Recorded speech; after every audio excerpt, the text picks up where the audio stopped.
Vous êtes à l'écoute d'un nouvel enseignement du pasteur Corinne du Centre Apostolique EZ37M.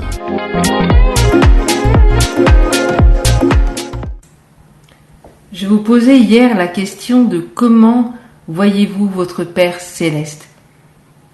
Et je pense que chacune d'entre vous avait pu répondre à cette question dans votre cœur.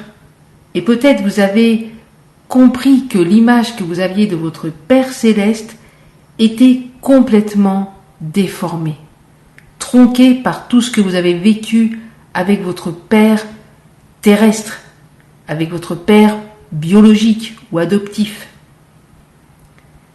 L'ennemi, en fait, veut que nous restions enfermés dans cette image tronquée du Père. Mais Jésus est venu pour nous montrer qui est le Père. Pourquoi ? Parce que le Père veut que nous le connaissions. Son désir est de nous manifester encore et encore son amour, de nous manifester toute sa tendresse de Père. Jean chapitre 14 verset 8 nous dit, Philippe lui dit, Seigneur, montre-nous le Père, et cela nous suffit. Et en Jean chapitre 14 verset 9, nous avons la réponse de Jésus. Écoutez bien. Jésus lui dit, il y a si longtemps que je suis avec vous, et tu ne m'as pas connu. Philippe, celui qui m'a vu, a vu le Père. Comment dis-tu ? Montre-nous le Père. La parole de Dieu nous dit, dans Jean chapitre 14 verset 6, que Jésus est le chemin, la vérité et la vie. Nul ne vient au Père que par moi. Jésus est le chemin qui nous mène au Père. Et Jean dira dans Jean 5 verset 30, je ne peux rien faire de moi-même. Et en fait, tout au long des évangiles, nous voyons Jésus.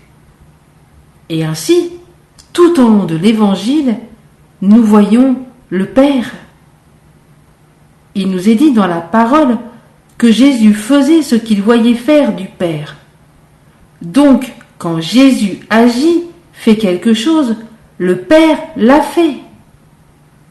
Et dans Jean 5, Jésus guérit un paralytique le jour du sabbat. Et les Juifs cherchent à le faire mourir. Et Jésus leur dit, mon Père agit jusqu'à présent. Moi aussi, j'agis. En d'autres termes, cela veut dire, quand mon Père agit, quand mon Papa Céleste agit, je fais la même chose. En fait, Jésus a rendu pour nous le Père visible. Mais c'est merveilleux. Et cela veut donc dire que quand Jésus délivre, le Père a délivré. Quand Jésus multiplie les pains, le Père l'a fait. Quand Jésus guérit, le Père a guéri. Quand Jésus s'est arrêté sur la route des lépreux, sur le chemin de l'aveugle, au puits de la Samaritaine, le Père s'y était arrêté. Et Jésus a reproduit ce qu'il voyait du Père. Et quand Jésus fait des reproches aux scribes et aux pharisiens, aux religieux, c'est le Père qui fait ces mêmes reproches.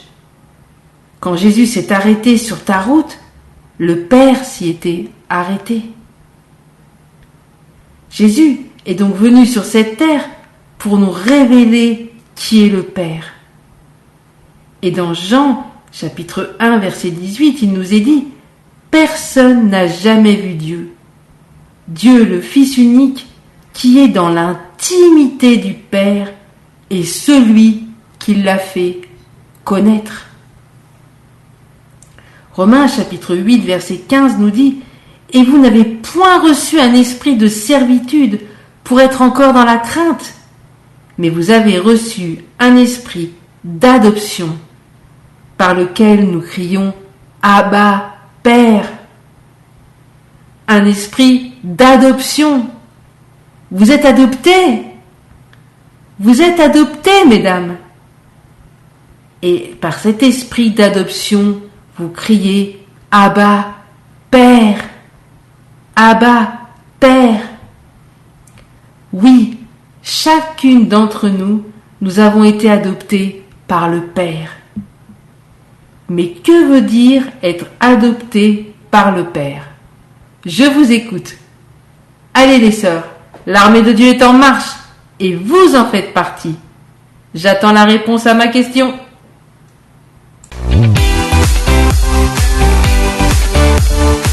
C'est fini pour cette capsule. Le pasteur Corinne est à votre écoute pour répondre à vos questions et vous la retrouverez très bientôt pour un nouvel enseignement.